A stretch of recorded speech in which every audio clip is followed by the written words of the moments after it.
What was it? Droid of some kind. I didn't hit it that hard. Must have had a self-destruct. An Imperial Probe Droid. It's a good bet the Empire knows we're here. We better start the evacuation. Hello guys, in today's video I'll be putting together another LEGO Star Wars set, the Imperial Probe Droid. But before we continue, if you enjoy my videos, please consider giving that like button a little tickle and subscribing to the channel, remembering to turn on all notifications so you don't miss any of my weekly Star Wars content. Thank you. I'd also like to thank everyone for supporting the channel so far. It's almost at 1,000 subscribers, and to be honest I didn't think it would reach 100. Once again, thank you very much guys. Anyway, without any more waffle, let's Do it.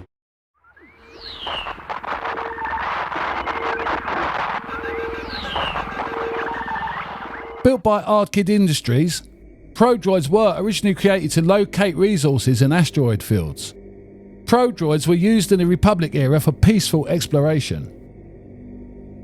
The three Dark-Eyed droids deployed by Darth Maul to find Qui-Gon and Obi-Wan in The Phantom Menace were an early type of probe droid. During the Clone Wars, the Separatist movement used probe droids during the invasion of Kashyyyk. Standing at standing at 1.6 metres or 5¼ feet, probe droids had a top speed of 40 kilometres an hour or 25 miles an hour and could detect life signs within 5 kilometres, 3 miles. Probe droids communicated using omnisignal Unicode. No, I don't know what that means, but it sounds very clever.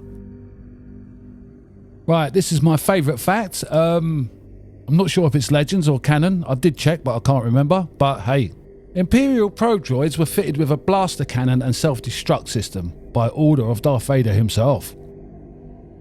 The probe droid that discovered the rebel base on Hoth was part of a 100,000 strong pack of droids.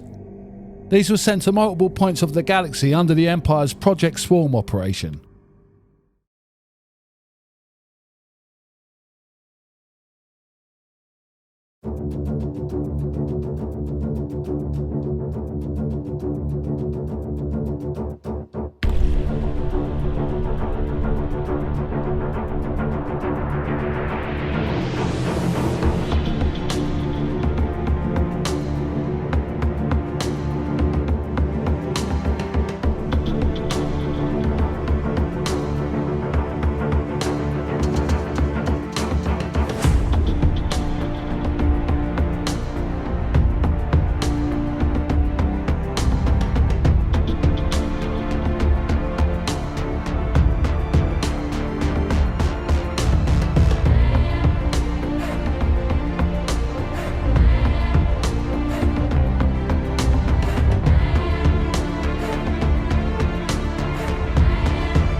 This was the third LEGO Star Wars model I've built so far, and to be honest, the most fiddly.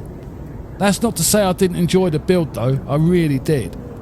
It is designed for adults after all, so it is meant to be more challenging. The model consists of 683 pieces and is 35 centimeters or 13.8 inches in height. I'm not sure how you measure these things, but it actually took me as long to build as the much larger AT-AT. So in a sense it's pretty good value, being half the price. I bought the kit from Light My Bricks for $35. Well, I actually bought it from Elegant Bricks, who sold me a Light My Bricks kit, so I'm not too sure how that works. I found it really easy to use and the instructions really easy to follow as well. It's extremely well packaged and the contents are coded in such a way as to correspond with the instructions, which you can find online by the way. I'm really happy with the way the lights make the kit look, so I'm definitely going to be buying more of these lighting kits in the future. I might even buy one for some models that I've already made. If you've made it this far, thank you very much for watching the video, and I hope to see you next time. So, as always, may the Force be with you.